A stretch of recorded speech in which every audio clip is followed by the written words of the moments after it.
Pemandu Honda Jazz yang dituduh atas kesalahan memandu hingga mengorbankan penuntut Universiti Sultan Zainal Abidin UNIZA diarah menjalani pemeriksaan mental di Hospital Permai Johor Bahru.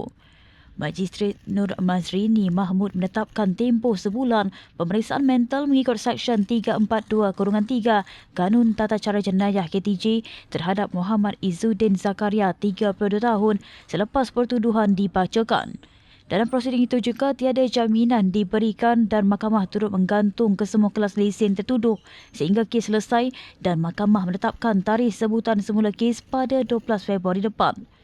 Menurut pertuduhan, pada 5 Januari lalu, kira-kira jam 1.55 petang di lampu isyarat Jalan Kemajuan, tertuduh sebagai pemandu kenderaan jenis Honda Jazz telah memandu kenderaan itu di atas jalan raya secara berbahaya sehingga berlakunya kemalangan menyebabkan kematian kepada Syakira Hanan Mazli 25 tahun.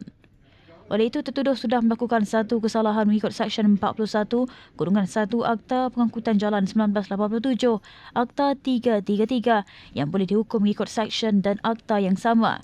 Jika disabitkan kesalahan, boleh dipenjara tidak kurang daripada 5 tahun dan tidak lebih daripada 10 tahun dan denda tidak kurang daripada RM20,000 dan tidak lebih daripada RM50,000 dan hilang kelayakan daripada memegang atau mendapatkan suatu lesen memandu selama tempoh tidak kurang daripada 5 tahun dari tarikh sabitan.